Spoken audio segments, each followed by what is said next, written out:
Sir आप ताली नहीं बजा रहे हैं। अच्छा ये बताएं कब से नहीं बजाए? शुरू से? बस कृपा वहीं अटकी हुई है। हाँ बजाओगे तो आजकल पता नहीं चलता। आप कृपा, वो टेलीविजन पे सर आप देखते होंगे वो कृपा का दरबार, न जाने किस किस प्रकार का क्या क्या चमत्कार हो रहा है, कुछ नहीं पता। वो पिछले दिनों, हम तो दिल्ली के बहुत नजदीक रहते हैं, दिल्ली दीपावली मनाई जा रही थी, तो एक बाबा जी आ गए दिल्ली में। तो उन्होंने का मन हुआ कि मैं देख करके आऊं कि दिल्ली कैसे सजती है दीपावली पर। 4 चेले पकड़े, चेले पीछे पीछे, बाबा जी आगे आगे देख रहे थे। चारों तरफ दीप जल रहे हैं, उमंगों का तरंगों का त्योहार मनाया जा रहा है, झालरें लगी हुई हैं, चारों तरफ प्रकाश है। लेकिन एक घर बीच में ऐसा आया आदरणीय सांसद जी, जिसके आगे ना किसी प्रकार का कोई दीप जल रहा था, ना अन्यत्र प्रकार का कोई भी रोशनी थी। तो बाबा जी रुके, उन्होंने चेलों से पूछा कि ये लोग पर्व नहीं मना रहे हैं क्या? तो बाबा जी से चेलों ने कहा जी हमें नहीं पता, आप स्वयं जांच के देख लें। बाबा जी उस घर के अंदर गए तो देखा कि एक दंपति, एक पति और एक पत्नी ऐसे ही गमगीन अवस्था में बैठे हैं जैसे भाई साहब बैठे हुए थे। तो उनसे पूछा कि आप पर्व क्यों नहीं मना रहे? बोले जी हमारे विवाह को 10 वर्ष हो गए हैं और इन 10 वर्षों में हमारे यहाँ कोई संतान पैदा नहीं हुई, पर्व मनाएं तो मनाएं किसके लिए? तो बाबा जी ने कहा कि इसमें संकट का कोई कारण नहीं है, परेशान होने की कोई बात नहीं है। मैं बद्रीनाथ जा रहा हूं, आपके नाम का एक दीपक बद्रीनाथ में जगाऊंगा, अगर अनुकंपा हुई, कृपा हुई तो आपके घर भी किलकारियां जन्म लेंगी। ये कहकर के बाबा जी वहां से चले गए। 10 साल के बाद बाबा जी का पुनर्आगमन दिल्ली में हुआ तो मन में एक जिज्ञासा जागी कि जाकर के देखूं कि कुछ हुआ कि नहीं हुआ। बाबा जी उस घर के बाहर पहुंचे तो देखा कि 10-12 बच्चे खेल रहे हैं।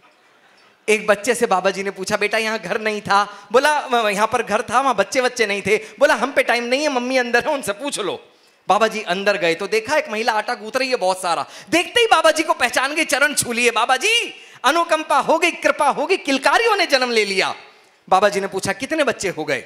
बोली 12। बोले 10 साल में 12? बोले हाँ 2 बार जुड़वा हो गए थे। बोले अच्छा ये बताओ तुम्हारे पति कहाँ हैं? बोले जी वो बद्रीनाथ गए हैं। बोले क्यों? बोले जी दिया बुझाने। तालियां वालियां आए तो बहुत अच्छा काम करके गया वो। मैं क्रम को बढ़ाना चाहता हूं। आज इतने सारे वीर रस के कवि हैं कि केवल पाकिस्तान पे बमबारी करने की कोई जरूरत नहीं है। आज के कवि सम्मेलन का स्पीकर उसकी तरफ कर दो, वो कुछ भी करेगा, आपकी तरफ मुंह उठा के नहीं देखेगा। इतने वीर रस के कवि हैं। मैं सोच रहा हूं बुलाऊं किसे, लेकिन अब मैं जिनको आमंत्रण देना चाहता हूं, भाई साहब हमारे कुनबे के एक बड़े कवि हुए गोपाल दास नीरज जी। मुझे उनकी पंक्तियां याद आई, कवियों को किस तरीके से उन्होंने आम संप्रदाय से अलग किया और आप लोगों तक बात पहुंच जाए। तो इस समय कहीं स्वर्ग में बैठे हो, अपने कुल को देख रहे होंगे नीरज जी, उन तक आपकी तालियां पहुंचे। उन्होंने कहा कि आत्मा के सौंदर्य का शब्द रूप है काव्य, कि आत्मा के सौंदर्य का शब्द रूप है काव्य।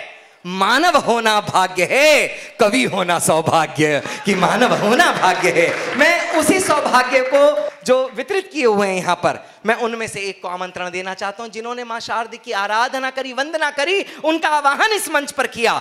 मैं प्रियंका राय को आमंत्रण देना चाहता हूं। प्रियंका राय ओम नंदिनी इस मंच पर हैं। 2 पंक्तियां मुझे बड़े कवि की याद आती हैं। बात पहुंच जाए तो जितने लोग सदन में हैं उनके तालियों के हस्ताक्षर मांगता हूं कि मेरे पुण्य कर्म थे शायद जो मुझको यह दान मिला। पूरे विश्व में केवल 2 भाषाएं हैं जिनमें ये कवि सम्मेलन होते हैं, कविता गा करके सुनाई जाती है। एक हमारी हिंदी और दूसरी उर्दू। उर्दू में मुशायरे होते हैं और हिंदी में कवि सम्मेलन होते हैं। पूरे विश्व की सर्वाधिक प्रचलित भाषा है अंग्रेजी, लेकिन आपने कभी नहीं सुना होगा कि कोई कवि सम्मेलन या मुशायरा अंग्रेजी में हुआ हो साहब। ये हमें नेमत में मिली। तब मैं 2 पंक्तियों से ओम नंदिनी को आमंत्रण देता हूं। पूरा सदन तालियों से आमंत्रण देना कि मेरे मेरे मेरे पुण्य कर्म थे शायद जो मुझको यह दान मिला। कहने को कविता मिली मुझे, रहने को हिंदुस्तान मिला। कहने को कविता मिली मुझे। जोरदार तालियां। माँ गंगा का आशीष लिए सृष्टि का नवल विधान बनूं, भारत माता की पुण्य धरा का मान बनूं, सम्मान बनूं। हे आदि शंकरा महादेव इतना वरदान मुझे देना, मेरी पहचान सदा काशी, मैं काशी की पहचान बनूं। मेरी पहचान सदा काशी, मैं काशी की पहचान बनूं। मेरी पहचान सदा काशी, मैं काशी की पहचान बनूं। भारत माता को प्रणाम करती हूँ, माता धरती को प्रणाम करती हूँ, माँ सरस्वती का पुनः स्मरण करते हुए समृद्ध मंच और आप सबकी गरिमामय उपस्थिति को प्रणाम करती हूँ और स्वतंत्रता दिवस की ढेर सारी शुभकामनाएं देती हूँ। और जब बात स्वतंत्रता दिवस की हो तो उन हुतात्माओं को, उन वीरों को, उन वीरांगनाओं को याद करना हमारा उत्तरदायित्व होता है, हमारी नैतिक जिम्मेदारी होती है। मैं वहीं से बात प्रारंभ करना चाहती हूँ, लेकिन सर्वप्रथम मैं अपने परिचय की पंक्तियों से जुड़ना चाहूँगी। जैसा कि अजय भैया ने बताया, मैं काशी से हूँ और अभी इस समय दिल्ली में रह रही हूँ, तो मैं अपने परिचय की पंक्तियों से मंच से जुड़ने का स्वागत। मैं पावन तमसा की बेटी, बसने को बनारस घाट मिला है। यहो भाग्य मेरा, मुझको इस भारत भूमि का ठाट मिला। मैं वाल्मीकि का प्रथम छंद, गंगा की अमिट कहानी हूँ। है गर्व मुझे, अति गर्व मुझे कि मैं एक हिंदुस्तानी हूँ। है गर्व मुझे, अति गर्व मुझे कि मैं एक हिंदुस्तानी हूँ। तन घाट बनारस के जैसा, मन पावन गंगा का जल। अधरों पर डमरू का निनाद, आंखों में हया का काजल। मैं भाव बुद्ध सा लिए हुए कबीरा की अमृत बानी हूँ। है शौर्य जहाँ पर जन्म लिया, वह झांसी वाली रानी हूँ। है शौर्य जहाँ पर जन्म लिया, वह झांसी वाली रानी हूँ। है शौर्य जहाँ पर जन्म लिया। और जब मुझ जैसी नन्ही कलम को आज मैं मंच पे अपने सभी पिता तुल्य भाइयों के मध्य सबसे छोटी और सबसे कम अनुभव का यह कलम आप सबके समक्ष खड़ा है, मेरे साहस के नाम, मेरे शौर्य के नाम एक तालियां बजनी चाहिए। ये सभी महारथी हैं, इनके समक्ष खड़े होने का जो मुझ में आत्मबल आया है, वह स्वतंत्र भारत में किसी भी बेटी के हिस्से आना चाहिए। मैं चाहती हूँ हम सभी के सम्मान के लिए, इस मातृभूमि के सम्मान के लिए, आज के इस पावन दिवस के सम्मान के लिए जोरदार तालियां बजनी चाहिए पूरे सदन से। और मैं अपने भाइयों में क्या लिखना चाहती हूँ, आने वाली भावी पीढ़ी में क्या लिखना चाहती हूँ, बात वहीं से प्रारंभ करती हूँ। सुनिएगा कि शत्रुओं के दंभ को निचोड़ के जो छोड़ देता बाजुओं का ऐसा फौलाद लिख दूंगी मैं। काल के कपाल पे त्रिकाल सा विराजता, जो मृत्यु के समक्ष शंखनाद लिख दूंगी मैं। वक्ष पे जने उधारे, मूछ गर्भ से संवारे, गर्जना से युक्त सिंहनाद लिख दूंगी मैं। भारती की आरती में खुद को चढ़ाने वाला वीर चंद्रशेखर आजाद लिख दूंगी मैं। वीर चंद्रशेखर आजाद लिख दूंगी मैं, वीर चंद्रशेखर। और जब बेटियों में लिखने की बारी आएगी, मेरी बहनों में लिखने की बारी आएगी, तब क्या लिखना चाहती हूँ सौरभ भैया सुनिएगा। स्वागत स्वागत। कि निज मातृभूमि की जो बात यदि आ गई, तो चूड़ियों में अपनी रवानी लिख दूंगी मैं। नारी अस्मिता की आन बान और शान लिए हाड़ी रानी जैसी स्वाभिमानी लिख दूंगी मैं। राजधर्मिता को मान कर दे जो पुत्र दान, पन्ना धाय माई की कहानी लिख दूंगी मैं। एक शब्द में यदि कहो जो शौर्य लिखने को, झांसी वाली रानी मर्दानी लिख दूंगी मैं। झांसी वाली रानी मर्दानी लिख दूंगी मैं, झांसी। और जब देश के जननायक, जब देश के नेताओं में लिखने की बारी आएगी, तब विनीत भैया मैं क्या लिखना चाहती हूँ, गौरव भैया सुनना। जी स्वागत। भारती की आरती उतारती रहूंगी सदा, वंदे मातरम जय घोष लिख दूंगी मैं। वीर बलिदानियों का मान स्वाभिमान लिखूं, सरहदों पे सैनिकों का जोश लिख दूंगी मैं। रक्त से ही कीमती स्वतंत्रता मिलेगी हमें, गर्व से भरा ये उद्घोष लिख दूंगी मैं। निज नीलकंठनी को करके प्रणाम नित्य, नेताजी सुभाष चंद्र बोस लिख दूंगी मैं। नेताजी सुभाष चंद्र बोस लिख दूंगी मैं। नेताजी सुभाष चंद्र बोस लिख दूंगी मैं। और अग्रज सौरभ सुमन जी ने अभी यही कहा कि पाकिस्तान को निपटाने के लिए आज इतना ही पर्याप्त है कि माइक उसकी तरफ घुमा दिया जाए। तो मैं माइक घुमाने के क्रम में दो छंद और पढ़ती हूँ विनीत भैया कि इस पावन दिवस ने हमें जिस स्वतंत्रता, जिस अनुभूति, जिस शौर्य और जिस स्वाभिमान को जीने का अधिकार दिया, उसके साथ साथ ही हमें एक नासूर दिया जिससे हमें हर साल स्वतंत्रता के लिए लड़ाई लड़नी पड़ती है और यह सिद्ध करना पड़ता है कि बाप हमेशा बाप होता है। तब मैं कुछ छंद पढ़ना चाहती हूँ कि धमनियों में रक्त का प्रवाह तीव्र हो उठा था, कि धमनियों में रक्त का प्रवाह तीव्र हो उठा था, मासूमों की चीख जब सुनाई पड़ी कानों में, मस्तक सिंदूर स्वाभिमान को सजाए वीर बढ़ रहे थे, लड़ रहे थे बारूदी तूफानों में, नेत्र विकराल काल स्वयं महाकाल बन आग सा बरस रहे थे उनके ठिकानों में, कालिका भवानी बनी सोफिया व व्योमिका, तो घोर सन्नाटा हुआ मजहबी दुकानों में, घोर सन्नाटा हुआ मजहबी दुकानों में। और सबने कहा कि ये इतने सारे मोदी जी प्रचार प्रसार और इतने सारे होर्डिंग और बैनर क्यों लगाए जा रहे हैं।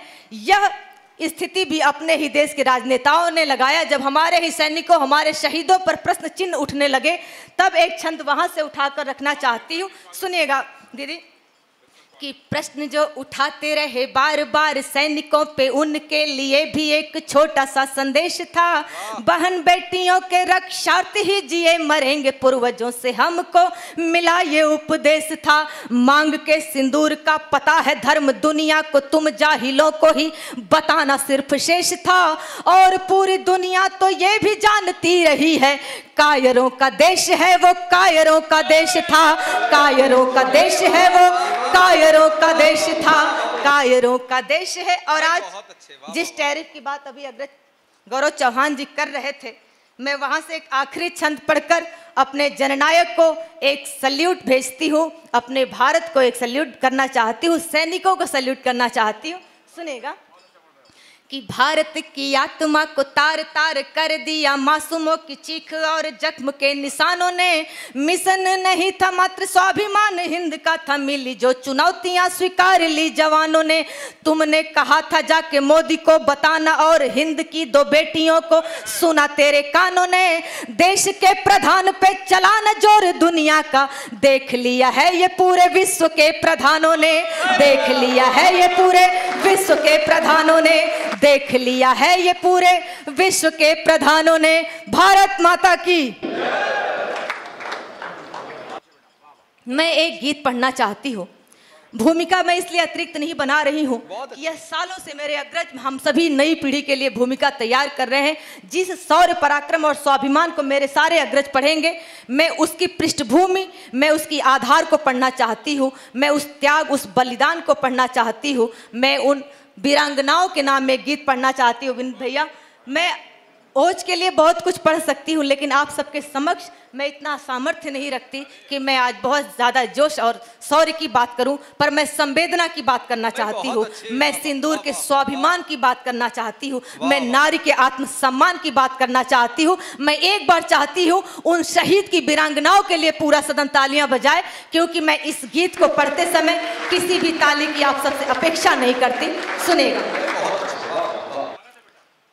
विनीत भैया, इसकी भूमिका इतनी है अनिल भैया कि एक शहीद की पत्नी जब अपने पिता को देखती है तो कैसे अपने भाव रख पाती है। मैं अपने सारे भाइयों के समक्ष उन्हें अपने पिता के रूप में देखते हुए, एक सुहागन होते हुए भी उन वीरांगनाओं की पीड़ा को पढ़ने का प्रयास करती हूँ, जो कि यह कठिन है, पर यह काम कवि नहीं करेगा तो कौन करेगा। डीएम साहब सुनिएगा, यह गीत मेरे बहुत आत्मा का गीत है, मैं इसमें कभी किसी ताली की अपेक्षा नहीं करती, मैं सिर्फ आप सबसे वो संवेदना चाहती हूँ उन परिवारों के लिए, उन वीरांगनाओं के लिए, कि जब भी आप उन्हें देखें आपका सर श्रद्धा से झुक जाए।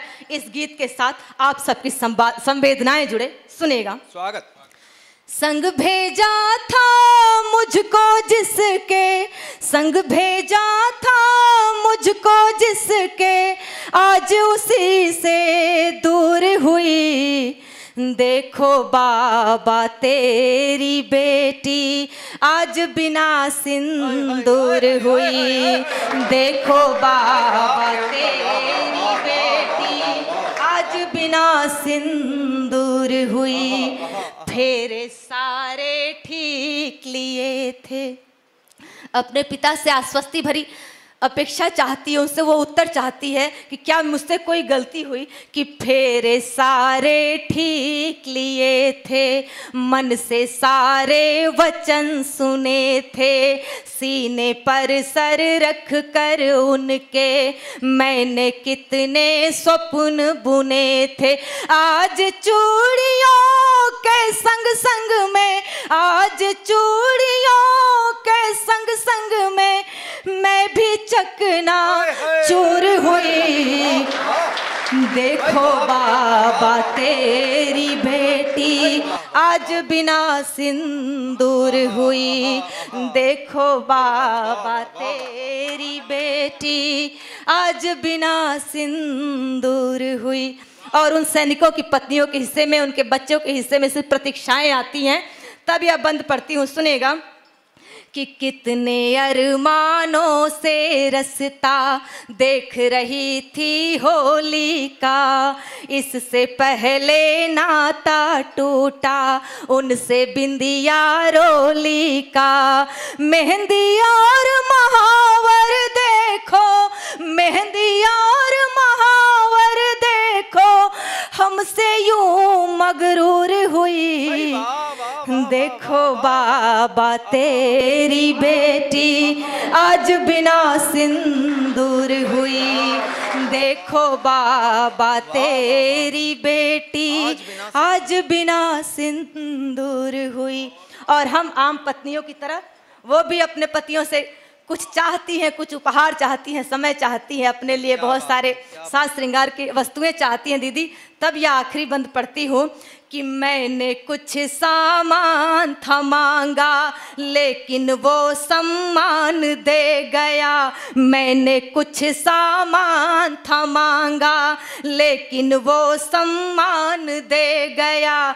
देकर अपनी जान देश हित पूरा हिंदुस्तान जे गया। मैंने कुछ सामान था मांगा लेकिन वो सम्मान दे गया। देकर अपनी जान देश हित पूरा हिंदुस्तान दे गया। बनकर बेवा एक वीर की मैं वीरांगना एक शहीद की। बनकर बेवा एक वीर की मैं तो कोही नूर हुई। देखो बाबा तेरी बेटी आज बिना सिंदूर हुई। देखो बाबा तेरी बेटी आज बिना सिंदूर हुई। देखो बाबा तेरी बेटी आज बिना सिंदूर हुई। पर मैं अपने भाइयों को आश्वस्त करना चाहती हूँ कि आपकी बेटियाँ इतने मात्र से कमज़ोर नहीं हो जाएगी। इसलिए मैं इस करुण क्रंदन तक अपने काव्य पाठ को छोड़कर नहीं जाना चाहती। मैं बहुत ही अल्प समय में इतनी बात कह के जाना चाहती हूँ कि अखंड ज्योति दीप्त सी जलेंगी बेटियाँ, समय के साथ साथ ही चलेंगी बेटियाँ। आएगी चमक उन पे कुंदन के सरीखे, खुद को तपा तपा के जब गलेंगी बेटियाँ। रण छिड़ चुका है, युद्ध का ऐलान हो चुका, माथे पे भस्माभूत खुद मलेंगी बेटियाँ। प्रचंड मुंड खंडिनी रिपु विनाशकारिणी माँ कालिके के रूप में ढलेंगी बेटियाँ। रण छिड़ चुका है, युद्ध का ऐलान हो चुका, माथे पे भस्माभूत खुद मलेंगी बेटियां। जिस जहां को उसने सदियों से संवारा, जिस जहां को उसने सदियों से संवारा, उस अंजुमन में फूलेंगी फलेंगी बेटियां। रण छिड़ चुका है, युद्ध का ऐलान हो चुका, माथे पे भस्माभूत खुद मलेंगी बेटियां। प्रचंड मुंड खंडिनी रिपो विनाशकारिणी माँ कालिके के रूप में ढलेंगी बेटियां। रण छिड़ चुका है, युद्ध का ऐलान हो चुका। मैं भारत की आन बान सम्मान की खातिर जीती हूँ, मुरझाए चेहरों पर मैं मुस्कान के खातिर जीती हूँ। जीते होंगे लोग यहाँ धन दौलत शोहरत की खातिर, जीते होंगे लोग यहाँ धन दौलत शोहरत की खातिर। सच कहती हूँ मैं तो हिंदुस्तान की खातिर जीती हूँ, सच कहती हूँ मैं तो हिंदुस्तान की खातिर जीती हूँ। भारत माता की, भारत माता की, वंदे, हर हर महादेव।